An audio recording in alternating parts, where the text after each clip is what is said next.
Hello दोस्तों, उम्मीद है आप सभी बहुत ही अच्छे होंगे और आप सभी की प्रिपरेशन भी बहुत ही अच्छे तरीके से चल रही होगी। तो फ्रेंड्स, आज के इस वीडियो में हम लोग यूजीसी नेट फर्स्ट पेपर में एग्ज़ाम 2023 और करंट टाइम में जो आपका एग्ज़ाम होने वाला है उसके भी पॉइंट ऑफ व्यू से 500 प्लस की जो हमारी क्वेश्चन की सीरीज चल रही थी उसका ये पार्ट 6 है। और कल मैंने आपको वीडियो नहीं प्रोवाइड किया था, तो उसका मेन कारण ये था कि मैं किसी ज़रूरी काम से बाहर गया था और सुबह का निकला ही निकला मैं रात के 9 बजे के बाद आया। तो आप सोच सकते हैं कि कैसे मैं कंटेंट को तैयार करता और कैसे मैं आपको वीडियो प्रोवाइड करता। और इन सभी क्वेश्चन को आपको प्रैक्टिस सेट की तरह अटेम्प्ट करना है और सारे क्वेश्चन 2021 से 22 के बीच में जो आपके मल्टीपल शिफ्ट में एग्जाम कंडक्ट कराए गए थे वहाँ से लिए गए हैं। और सभी क्वेश्चन के में जो इंपॉर्टेंट पॉइंट्स होते हैं, डिटेल्स होते हैं, उनको भी बताने का प्रयास करता हूं। लेकिन पहले मैं आपसे यही कहता हूं कि खुद से पहले प्रश्न को सॉल्व करिए। गलत हो रहा है कोई बात नहीं, एक बार गलत होगा, दो बार गलत होगा, लेकिन तीसरे बार में आपका जरूर सही होगा। तो जितनी भी गलतियां करनी है एग्जाम से पहले आप प्रैक्टिस में कर सकते हैं। एग्जाम टाइम में आपको गलतियां नहीं करनी है। अगर वहां पर आप गलतियां करते हो तो आपका रिजल्ट जो है खराब हो जाएगा। इसलिए वो गलतियां जो आप एग्जाम में करने वाले हो उससे पहले आप यहीं पर कर लो। तो वीडियो को स्टार्टिंग से लेके एंड तक देखिएगा। सभी क्वेश्चन अपने आप में बहुत ही ज्यादा महत्वपूर्ण है और मैं कोशिश करूंगा कि कम से कम समय में इस सेशन को कंप्लीट करूं। तो चलिए वीडियो को स्टार्ट करते हैं। सबसे पहला क्वेश्चन आपके स्क्रीन पे है और ये हमारा होगा क्वेश्चन नंबर 241। क्योंकि इससे पहले जो मैंने आपको वीडियो प्रोवाइड किया था वहां पर हमने 240 नंबर तक के क्वेश्चन को कवर किया था, इसलिए आज की इस वीडियो में हम 241 से स्टार्ट करेंगे। और सबसे पहला ही क्वेश्चन आपका पीडी वाले यूनिट से यानी पीपल डेवलपमेंट एंड एनवायरनमेंट से है और ये मैचिंग वाला क्वेश्चन है। तो आप देखिए, जैसे ही आपको स्क्रीन पे शो हो रहा है क्वेश्चन वैसे ही आप क्वेश्चन को सॉल्व करने में लग जाइए। वीडियो को पॉज करिए और अपना राइट आंसर बताइए।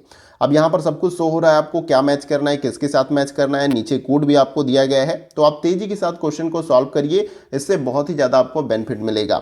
अब देखिए, सूची 1 में यहाँ पर वायु गुणवत्ता सूचकांक यानी इक्वाई के बारे में दिया गया और सूची 2 में रंग या कूट दिया गया है, यानी कि जो एयर क्वालिटी इंडेक्स होता है उसका पैमाना यहाँ पर एक तरीके से दिया गया है और किस कलर से जो है उसको डिनोट किया जाता है वो कलर यहाँ पर आपका दिया गया है। तो सिंपली उसके साथ आपको मैच करना है।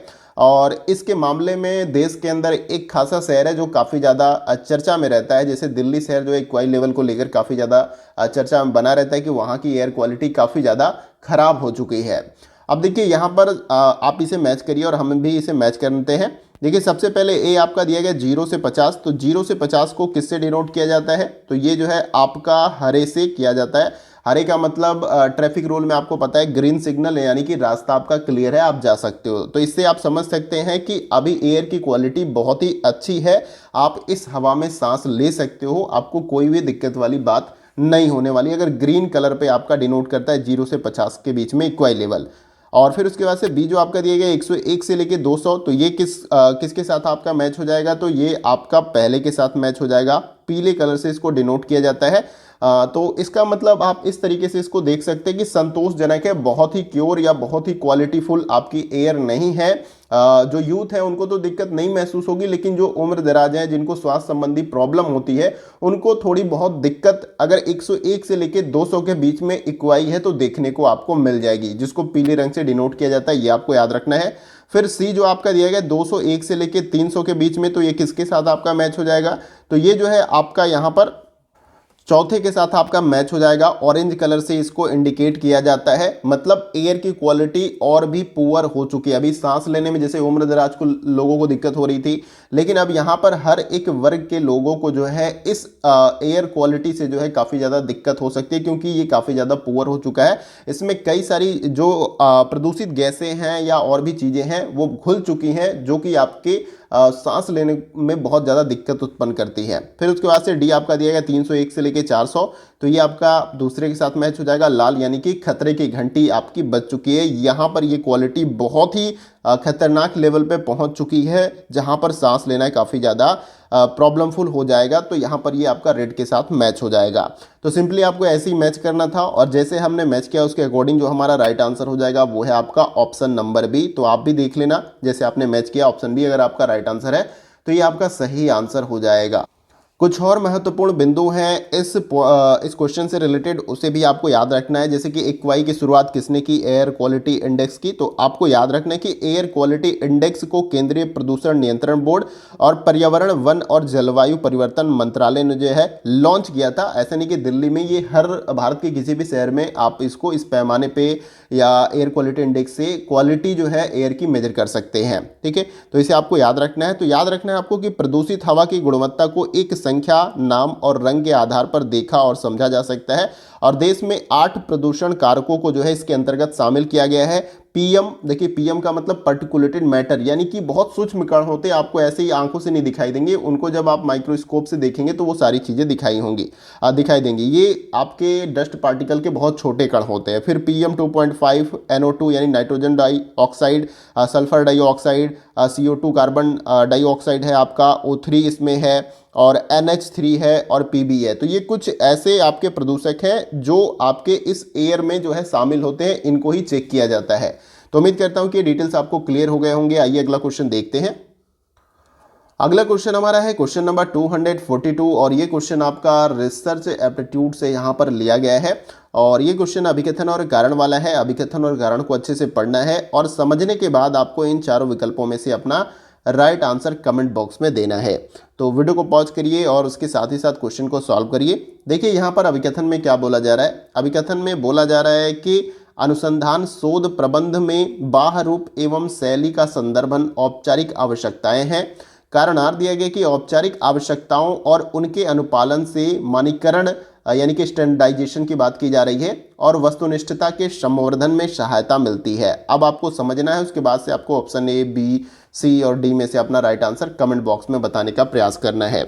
देखिए यहाँ पर इस क्वेश्चन का जो हमारा राइट आंसर हो जाएगा वो है आपका ऑप्शन नंबर A, यहाँ पर राइट आंसर हो जाएगा। ए ऑप्शन आपका क्या हो जाएगा? सही हो जाएगा। ए और आर दोनों आपका सही है और आर ए की सही व्याख्या भी कर रहा है। तो अगर आपने ऑप्शन ए राइट आंसर इस क्वेश्चन का बताया तो ये आपका सही आंसर हो जाएगा। आइए अगला क्वेश्चन देखते हैं। अगला क्वेश्चन हमारा है क्वेश्चन नंबर 243, और ये भी क्वेश्चन मैचिंग वाला है। और ये क्वेश्चन आपका टीचिंग एप्टीट्यूड से यहाँ पर लिया गया है, प्रीवियस ईयर का ही क्वेश्चन है। काफ़ी ज़्यादा बड़ा ये था तो इसको छोटा करके मैंने स्क्रीन पे ही जो है एक बार में शो करने का प्रयास किया। तो सूची 1 में आप देख पा रहे होंगे कि प्रभावी शिक्षण हेतु मुख्य व्यवहारिक योगदान दिए गए हैं, और सूची 2 में विवरणात्मक विशेषताएं दी गई हैं। तो सूची 1 को सूची 2 के साथ आपको मैच करना है और नीचे देख लेना है कि आपके मैचिंग के अकॉर्डिंग कौन सा कूट सबसे परफेक्ट बैठता है, और वो आपका राइट आंसर हो जाएगा और उसका जवाब आपको कमेंट बॉक्स में देना है। तो वीडियो को पॉज करके आप मैच करें। आइए हम इसे मैच करते हैं। देखिए सबसे पहले दिया गया है आपका पाठ की स्पष्टता, तो ये किसके साथ मैच हो जाएगा? तो ये आपका मैच हो जाएगा चौथे के साथ। सभी विद्यार्थियों को सीधा श्रवणीय मौखिक वाक्य की प्रस्तुति यही बताती है कि आपकी पाठ की स्पष्टता किस प्रकार की है। और फिर उसके बाद से बी जो है आपका, ये आपका अनुदेश हो जाएगा। यहाँ पर ये मात्रा छूट गई है, तो अनुदेश वैविध्य, जिसको इंग्लिश में इंस्ट्रक्शनल इन लर्निंग प्रोसेस बोला जाता है, तो ये किसके साथ आपका मैच हो जाएगा? ये आपका तीसरे के साथ यहाँ पर मैच हो जाएगा। पाठ प्रस्तुति की अवधि में शिक्षक के वाक्य प्रस्तुति की नम्यता किस प्रकार की है, वो आपका अनुदेश वैविध्य के अंतर्गत आ जाएगा, जिसको इंग्लिश में इंस्ट्रक्शनल इन लर्निंग प्रोसेस कहा जाता है। फिर उसके बाद से सी दिया गया है। सी किसके साथ मैच हो जाएगा? तो सी आपका दूसरे के साथ यहाँ पर मैच हो जाएगा। कक्षा में छात्रों द्वारा अधिगम हेतु निष्ठापूर्वक लगाए गए समय की मात्रा जो है आपकी शिक्षण प्रक्रिया में संलिप्तता को क्या करती है? प्रदर्शित करती है। यानी कि किस प्रकार से क्लास जो है टीचर के द्वारा ली जा रही है और किस प्रकार से छात्र जो है उसमें इंगेज है। अगर क्वालिटीफुल और काफ़ी ज़्यादा बढ़िया क्लास होगी तो छात्र जो है उस क्लास में काफ़ी अच्छे से संलिप्त रहेंगे। फिर डी आपका दिया गया छात्र सफलता स्तर, ये किसके साथ मैच हो जाएगा? ये आपका पहले के साथ मैच हो जाएगा। छात्रों के अवबोधन की आवृत्ति एवं उनके द्वारा अभ्यासों का सही तरीके से पूरा करना, ये जो है छात्र सफलता स्तर को यहाँ पर प्रदर्शित करता है। यानी कि आपने 6 महीने बच्चों को पढ़ाया, उसके बाद से आप जब उसमें टेस्ट ले रहे हैं या उसकी जांच करने के लिए, उसके अभ्यास करने के लिए कुछ भी टेस्ट को ऑर्गेनाइज कर रहे हैं, तो उसमें वो किस प्रकार से प्रदर्शन कर रहे हैं वो छात्र की सफलता को इंडिकेट यहाँ पर कर रहे हैं। तो यहाँ पर ये क्या हो जाएगा? पहले के साथ आपका मैच हो जाएगा। तो उम्मीद करता हूँ कि आप सभी ने मैच कर लिया होगा, और जैसे हमने मैच किया उसके अकॉर्डिंग जो हमारा राइट आंसर हो जाएगा वो है आपका ऑप्शन नंबर ए, यहाँ पर आपका राइट आंसर हो जाएगा। आइए अगले क्वेश्चन को देखते हैं। अगला क्वेश्चन हमारा है क्वेश्चन नंबर 244 और ये क्वेश्चन आपका कम्युनिकेशन वाले यूनिट से लिया गया है।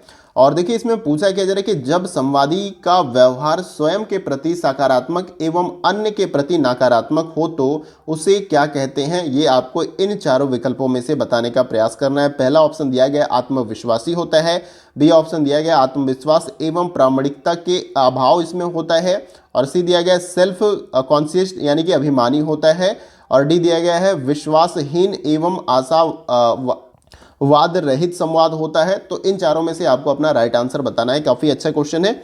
देखिए यहाँ पर इस क्वेश्चन का जो हमारा राइट आंसर हो जाएगा वो है आपका ऑप्शन नंबर सी। क्या हो जाएगा यहाँ पर राइट आंसर हो जाएगा, यानी कि अभिमानी रहता है, सेल्फ कॉन्शियस रहता है। यहाँ पर क्वेश्चन में आपसे यही पूछा गया कि जब संवादी का यानी कि जो भी आपसे बातचीत करने वाला है उसका व्यवहार स्वयं के प्रति सकारात्मक एवं अन्य के प्रति नकारात्मक रहता है तो वैसे व्यक्ति या संवादी को आप अभिमानी कह सकते हैं। तो यहाँ पर ये अपने आप में, जैसे कि बहुत सारे व्यक्ति होते हैं उनके पास ज्ञान हो या जो भी हो उसके लिए वो एटीट्यूड में रहते हैं और अपने प्रति तो पॉजिटिव अप्रोच रखते हैं, सकारात्मक रखते हैं, लेकिन दूसरों को हीन भावना से या नकारात्मक तरीके से देखते हैं। तो वो आपका यहाँ पर अभिमानी, ये विकल्प आपका राइट आंसर हो जाएगा उसके लिए। तो ऑप्शन सी अगर आपने राइट आंसर बताया तो ये आपका सही आंसर हो जाएगा।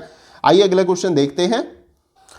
अगला क्वेश्चन हमारा है क्वेश्चन नंबर 244 और ये क्वेश्चन आपका टीचिंग एप्टीट्यूड से यहाँ पर लिया गया है।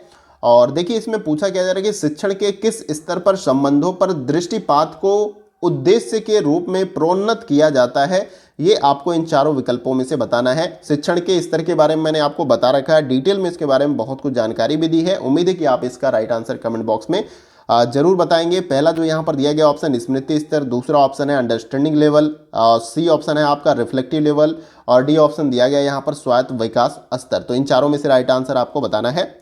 देखिए यहाँ पर इस क्वेश्चन का जो हमारा राइट आंसर हो जाएगा वो है आपका ऑप्शन नंबर बी। क्या हो जाएगा राइट आंसर यहाँ पर हो जाएगा। इसको फिर से मैं अंडरलाइन कर देता हूँ। ये जो है आपका अंडरस्टैंडिंग लेवल यानी कि अवबोध स्तर। याद रखना है शिक्षण के विकास स्तर पर संबंधों पर दृष्टिपात को उद्देश्य के रूप में प्रोन्नत जो है किस स्तर पर किया जाता है तो अंडरस्टैंडिंग लेवल यानी कि अवबोध स्तर पे किया जाता है। मेमोरी लेवल सबसे पहला टीचिंग का लेवल होता है। इसमें छात्र के पास जो है बहुत सारे तथ्य या इस तरीके के ज्ञान नहीं होते, फिर उसको वो ज्ञान उसके मस्तिष्क में डाला जाता है, जैसे कि मैंने कई बार आपको बताया। फिर उसके बाद उसके अंदर अंडरस्टैंडिंग हो जाती है। जब वो चीज़ों को देखता है वैसी घटना को तो तथ्य उसके पास पहले से रहते हैं तो वो समझ जाता है। अंडरस्टैंडिंग का मतलब एक समझ होती है, ठीक है।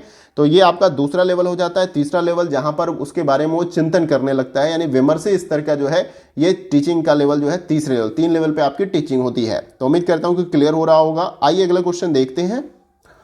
अगला क्वेश्चन हमारा है क्वेश्चन नंबर 246 और ये जो है आपका क्वेश्चन रीडिंग कॉम्प्रिहेंशन से यहाँ से स्टार्ट हो रहा है, यानी कि अब आगे जो 5 क्वेश्चन आपको यहाँ पर मिलेंगे वो रीडिंग कॉम्प्रिहेंशन से संबंधित है। तो जैसे कि एक पैराग्राफ यहाँ पर आप बगल में देख पा रहे हैं वो दिया गया है और इसी पैराग्राफ को पढ़ने के बाद जो है आपको अपना राइट आंसर यहाँ पर क्वेश्चन में जो पूछा जा रहा है उसका जवाब आपको देने का प्रयास करना है।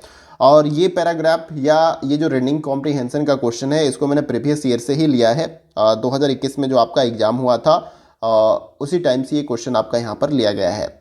अब देखिए सबसे पहले क्या बोला जा रहा है, मैंने सॉल्व करने का आपको तरीका भी बता रखा है कि जहाँ पर जैसे पढ़ने के बाद भी आप निष्कर्ष निकाल सकते हो।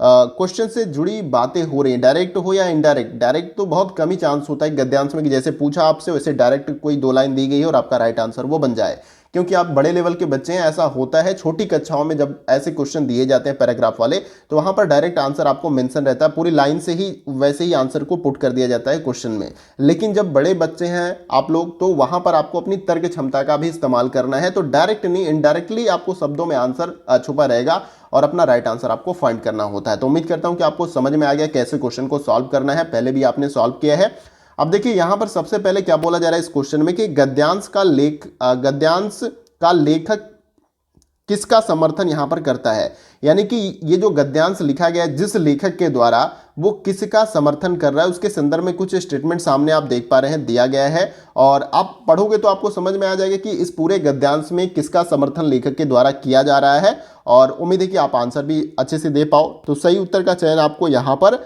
इन चारों विकल्पों में से करना है। तो आप इसे खुद से सॉल्व करिए, मैं आपको आंसर बता दूंगा, क्योंकि मैंने आपको तरीका बता ही दिया। नहीं तो मुझे ऐसा करना होगा कि एक एक लाइन ऐसे पढ़ते चलना होगा और आपको राइट आंसर बताना होगा। तो आप इसे क्या करिए ना कि इत्मीनान से सॉल्व करते हुए चलेंगे ना, तो आपको सब कुछ क्लियर हो जाएगा। नहीं समझ में आएगा तो आप बताइएगा, मैं डेडिकेटेड रीडिंग कॉम्प्रीहेंशन पे एक वीडियो बनाऊंगा और कैसे आपको सॉल्व करना है। लेकिन कितना भी कोई फार्मूला आप समझ लीजिए, एक बात आपको याद रखना है, रीडिंग कॉम्प्रीहेंशन के क्वेश्चन में जितना आप अभ्यास करोगे, अच्छे से प्रैक्टिस करोगे, जो आपके गद्यांश दिए गए हैं उनसे संबंधित जो प्रश्न पूछे जाते हैं, तो उतना ही आपको क्लैरिटी आएगी। और नए पैराग्राफ भी किसी भी टॉपिक से पूछ लिया जाए तो भी आप आंसर को बड़ा इजीली बना लोगे। तो ये प्रैक्टिस, अभ्यास की बात है यहाँ पर, इसमें कोई आप चमत्कार या फॉर्मूला नहीं कर सकते, ये सच्चाई है, इसे आपको याद रखना है। तो आपको प्रैक्टिस करना है ज्यादा से ज्यादा। अब देखिए यहाँ पर इस क्वेश्चन का जो हमारा राइट आंसर हो जाएगा, उम्मीद है कि आपने वीडियो को पॉज करके राइट आंसर बताया होगा। तो ऑप्शन बी क्या हो जाएगा हमारा यहाँ पर राइट आंसर होगा, क्योंकि मैंने पैराग्राफ को पढ़ रखा है पहले से, आप भी पढ़ोगे तो आपको भी क्लियर हो जाएगा। पहला एक तो सही आपका हो जाएगा, वर्ग विहीन समाज के बारे में जो है यहाँ पर बात की जा रही है। और तीसरा यहाँ पर सही हो जाएगा, सिद्धांत और व्यवहार के मध्य अंतर संबंध के बारे में बात की जा रही है। तो बेसिकली इस पूरे पैराग्राफ को पढ़ने के बाद ये समझ में आया कि जो असमानीकरण है, यानी पहले के टाइम में इतिहास में आप जाकर देखोगे तो असमानता बहुत ही, अमीरी गरीबी की हर तरह की असमानता आपको देखने को मिलेगी। तो यूरोप के संदर्भ में इसमें बोला गया है कि जब वहां पर इंडस्ट्रियलाइजेशन यानी कि औद्योगिकरण हुआ, तब ये असमानता अपने आप में धीरे धीरे खत्म हो गई, क्योंकि इंडस्ट्री को कुशल कारीगर चाहिए जो कि वो काम कर सके। तो जो एक शिक्षा पर एकाधिकार कुछ बड़े लोगों का चल रहा था, तो वो धीरे धीरे खत्म हो गया, क्योंकि बिना प्रशिक्षण और बिना शिक्षा के जो है इंडस्ट्री में कोई वर्कर अच्छे से काम कर नहीं पाएगा। तो धीरे धीरे करके ये चीजें आपकी समाप्त हुई। तो ये मैं तो बातें पढ़ने के बाद बता रहा हूं, तो आप भी पढ़ोगे तो आपको क्लियर हो जाएगा।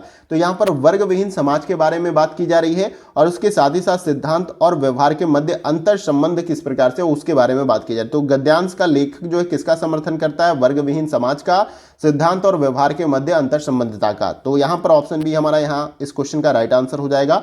आइए अगला क्वेश्चन देखते हैं। अब देखिए अगला क्वेश्चन हमारा है क्वेश्चन नंबर 247, और इस क्वेश्चन में पूछा क्या जा रहा है, ये गद्यांश से संबंधित ही क्वेश्चन आपका है। शिक्षा में असमानीकरण का समाधान क्या है, उसके संदर्भ में यहाँ पर कुछ स्टेटमेंट्स दिए गए हैं, जैसे कि आप देख पा रहे हैं, पहला, दूसरा, तीसरा और चौथा। तो इसमें से एक से अधिक भी आपका सही हो जाता है। ऐसे क्वेश्चन जब बनाए जाते हैं तो नीचे इन चार विकल्पों में से आपको अपना राइट आंसर बताना है। पढ़िए, आपको आंसर मिलेगा। यहाँ पे मैं कहता हूँ शब्द टू शब्द यहाँ पर नहीं रखे जाएंगे, यानी कोई लाइन उठा के डायरेक्ट ऐसे रखी गई, आप पढ़ोगे तो मिल जाएगा आपको। जब पढ़ेंगे तो आपको समझ आ जाएगा कि कौन सा विकल्प इसमें से सही होगा। अब देखिए यहाँ पर इस क्वेश्चन का जो हमारा राइट आंसर हो जाएगा वो है आपका ऑप्शन नंबर सी। क्या हो जाएगा यहाँ पर राइट आंसर हो जाएगा, एक तो आपका यहाँ पर दूसरा सही हो जाएगा और उसके बाद से एक तीसरा सही हो जाएगा। देखिए यहाँ पर परीक्षण और शिक्षा के बीच के अत्यल्प विभेद की चुनौती देना, ये जो है शिक्षा में असमानीकरण का समाधान है। जैसे कि मैंने अभी ऊपर वाले क्वेश्चन में आपको क्या बताया कि इतिहास, जो जब हम इतिहास में पीछे उठाकर देखें तो शिक्षा पर भी एकाधिकार बड़े लोगों का रहता था, लेकिन जब से इंडस्ट्रियलाइजेशन यूरोप में स्टार्ट हुआ था, औद्योगिकरण, तो उसके बाद से कुशल श्रमिक और शिक्षित श्रमिक जिनको स्किल पता हो काम कैसे करना है, तो उनकी आवश्यकता हुई। तो उसके लिए शिक्षा का फिर क्या हुआ, एकाधिकार धीरे धीरे से हटने लगा, आम लोगों को भी वो शिक्षा मिलने लगा। तो यहां पर सही बात की जा रही है कि प्रशिक्षण और शिक्षा के बीच अत्यल्प विभेद को चुनौती देना, ये जो है आपका सही हो जाएगा। और इसके बाद प्रौद्योगिकी का गुणवत्ता परक हस्तांतरण, ये भी जो है आपका शिक्षा में असमानीकरण का एक समाधान था, जैसे कि मैंने अभी आपको बताया। पढ़ोगे तो आपको क्लियर हो जाएगा। तो इसलिए ऑप्शन सी हमारा क्या हो जाएगा, यहाँ पर राइट आंसर हो जाएगा। वीडियो को पॉज करिएगा, कंटिन्यूअस वीडियो चल रही है तो आपको लगेगा फास्ट वे में अगले क्वेश्चन पे बढ़ गया, लेकिन जब आप पॉज कर दोगे तो मेरी आवाज नहीं बढ़ेगी। ये तकनीकी के फायदा आपको मिल जाएगा। आइए अगला क्वेश्चन देखते हैं। अगला क्वेश्चन हमारा है क्वेश्चन नंबर 248, और ये क्वेश्चन आपसे अभिकथन और कारण के फॉर्म में पूछ लिया गया। तो क्वेश्चन कैसे भी यहाँ पर बनाए जा सकते हैं, अभिकथन कारण के रूप में यहाँ पर क्वेश्चन बना लिया गया। पहले के आप जो रीडिंग कॉम्प्रीहेंशन के क्वेश्चन है बहुत पुराने, आप देखोगे तो आपको सिंपली क्वेश्चन आपको देखने को मिल जाएंगे। लेकिन अभी 2020 के बाद से 21 या 22 में जो क्वेश्चन आपसे रीडिंग कॉम्प्रीहेंशन के बारे में पूछा जा रहा है वो थोड़ा अच्छे लेवल से पूछा जा रहा है। कुछ कथन दे दिए जा रहे हैं, उसमें से कौन कौन सा सही है, जैसे कि ऊपर मैंने कराया अभिकथन कारण वाला, जैसे कि आप देख पा रहे हैं। तो क्वेश्चन का लेवल आपको अच्छा मिलेगा दिन प्रतिदिन, ठीक है। ऐसा नहीं कि बहुत इजी क्वेश्चन आपको देखने को मिलेगा, जहां पर आप अपना तर्क का इस्तेमाल कर सकते हैं, चिंतन कर सकते हैं, समझ, यहाँ पर आपके अंडरस्टैंडिंग को चेक किया जा रहा है, आपकी समझ को चेक किया जा रहा है। अभिकथन ए में दिया गया कि शिक्षा को असमानीकरण का साधन माना जा सकता है। कारण आर दिया गया कि शिक्षा से प्रशिक्षण को पृथक कर कार्य को ज्ञान से पृथक किया गया है। अब अभिकथन और कारणों को आपको समझना है। अब समझ में कैसे आएगा, जब आप गद्यांश को पढ़ोगे, क्योंकि सारा आंसर यहीं से आपको देखने को मिलेगा। और इन चारों विकल्पों में से आपको अपना राइट आंसर कमेंट बॉक्स में बताना है। तो देखिए यहाँ पर इस क्वेश्चन का जो हमारा राइट आंसर हो जाएगा वो है आपका option number A right answer हो जाएगा। ए और आर दोनों सही है और आर ए की सही व्याख्या है। तो शिक्षा को असामान्यीकरण का साधन माना जा सकता है, यानी कि शिक्षा क्या है, वो जो असामान्यीकरण आपको समाज में वर्ग में दिख रहा है उसको एक साधन के रूप में आप देख सकते हैं। जैसे ही लोग शिक्षित होते हैं, तो अगर अच्छे से बात कर रहे हैं, क्योंकि ऐसे नहीं पढ़े लिखे लोगों के बीच में भी ऐसी जातिगत विभेद या धार्मिक विभेद बहुत सारी चीजें होती रहती हैं, अच्छी शिक्षा के बारे में बात की जा रही है। तो शिक्षा जो है असामान्यीकरण का एक साधन के रूप में काम कर सकता है और इसको दूर कर सकता है। जैसे कि इंडस्ट्रियलाइजेशन हुआ यूरोप में, तो उसके बाद से लोग शिक्षित हुए, तो बहुत लोग एक साथ काम करते हैं, तो उनमें सोशली कनेक्टिंग इस तरीके से बहुत सारी चीजें होने लगी, लोग आपस में बात कर रहे हैं। अब वहां पर ये नहीं कि किस वर्ग से आप आ रहे हैं, किस वर्ग से आ रहे हैं, ऐसी बातें नहीं हो रही हैं। तो आई होप कि आप समझ पा रहे हैं इस बातों को। और आप भी अपने बीच में देख रहे होंगे, आप एजुकेटेड हैं, तो आपके बीच में आपका कोई भी मित्र होगा, किसी वर्ग से होगा, तो कोई भी विभेद नहीं होता, क्योंकि आपको पता है कि नाम महत्वपूर्ण नहीं है, जो उसके आगे टाइटल या सरनेम लगा है वो महत्वपूर्ण नहीं है, उसका व्यक्तित्व कैसा है वो ज्यादा महत्वपूर्ण है। आई होप कि आप समझ पा रहे होंगे। कारण देखिए, बोला गया था कि शिक्षा से प्रशिक्षण को पृथक कार्य को ज्ञान से पृथक किया गया है, तो ये भी बात आपकी सही है। इसीलिए कारण जो है अभिकथन को आपका एक्सप्लेन कर रहा है, इसलिए ऑप्शन ए हमारा राइट आंसर हो जाएगा। आप भी पढ़ोगे तो ऐसे ही आपको आंसर समझ में आएगा। आइए अगला क्वेश्चन देखते हैं। अगला क्वेश्चन हमारा है क्वेश्चन नंबर 249 और इसमें बोला क्या जा रहा है कि गद्यांश का उपयुक्त शीर्षक क्या होगा। ये आपको इन चारों विकल्पों में से बताने का प्रयास करना है कि इसका शीर्षक क्या होगा। ऑप्शन ए राइट है, बी है, सी है, डी है। मैंने आपको बता रखा है कैसे सॉल्व करना है। तो इसका जो हमारा राइट आंसर हो जाएगा इस क्वेश्चन का, वो है आपका ऑप्शन नंबर ए यहां पर राइट आंसर हो जाएगा। व्यवहार के बिना सिद्धांत निरर्थक है और सिद्धांत के बिना व्यवहार व्यर्थ है। तो ये जो है आपका गद्यांश का उपयुक्त शीर्षक है, ये आपको याद रखना है। क्या है? व्यवहार के बिना सिद्धांत निरर्थक है। आपके सिद्धांत कैसे हैं वो मायने नहीं रखते हैं। अगर आपका व्यवहार उचित नहीं है, आपके पास जैसे कि बहुत सारे सिद्धांत है, ज्ञान है, लेकिन आपका व्यवहार ही वैसा नहीं है, तो क्या महत्वपूर्ण है? तो सिद्धांत के बिना जो व्यवहार होता है वो भी व्यर्थ है। तो अगर आपने ऑप्शन ही राइट आंसर बताया तो ये आपका सही आंसर हो जाएगा। आइए अगला क्वेश्चन देखते हैं। और अगला क्वेश्चन हमारा है क्वेश्चन नंबर 250 और ये हमारा वीडियो का लास्ट क्वेश्चन होगा, सेशन का लास्ट क्वेश्चन आप ये भी कह सकते हो। तो ये भी स्टेटमेंट के फॉर्म में है। देखिए, स्टेटमेंट में दो टाइप के क्वेश्चन बनते हैं। एक तो अभिकथन कारण वाला बनता है, कारण अभिकथन को एक्सप्लेन कर रहा है, नहीं कर रहा है, ऐसे बन के। लेकिन यहाँ पर जो स्टेटमेंट्स वाले क्वेश्चन आपके बनते हैं, कथन कथन बस करके रहते हैं, तो यहाँ पर बस सही गलत आपको फाइंड करना है। यानी स्टेटमेंट सही है तो ठीक है, गलत है तो आपको गलत फाइंड करना है। इस तरीके से ऐसा नहीं देखना है कि क्या कंक्लूजन उसको एक्सप्लेन कर रहा है, कारण एक्सप्लेन कर रहा है, ऐसे नहीं होता इस क्वेश्चन में। कथन दो दिए गए आप देख रहे हैं, इनको आपको पढ़ना है और उपरोक्त कथनों का अवलोकन करने के बाद इन चारों में से आपको अपना राइट आंसर कमेंट बॉक्स में बताने का प्रयास करना है। तो सभी क्वेश्चन मैंने बड़ी अच्छे लेवल के क्वेश्चन रखे हैं, ऐसा नहीं कि बहुत आसान क्वेश्चन आप देख पा रहे होंगे। और 2022 के क्वेश्चन भी आपको इसमें एक आध इंक्लूड मिलेंगे और आगे जो वीडियो आपको मिलेगी वो सारी 2022 के क्वेश्चन आपको मिलेंगे। काफ़ी अच्छे क्वेश्चन है विथ डिटेल्स के साथ, जैसे कि मैं ये वीडियो आपको करा रहा हूँ वैसे ही वो भी वीडियो आपको देखने को मिलेगी। अब देखिए, यहां पर इस क्वेश्चन का जो हमारा राइट आंसर हो जाएगा वो है आपका ऑप्शन नंबर ए। क्या हो जाएगा? राइट आंसर हो जाएगा। पहला और दूसरा आपका दोनों सही हो जाएगा। कथन पहले में क्या बोला गया था कि प्रशिक्षण का आशय, मैंने पढ़ के नहीं बताया था, तो उम्मीद है कि आप पढ़ लिए होंगे।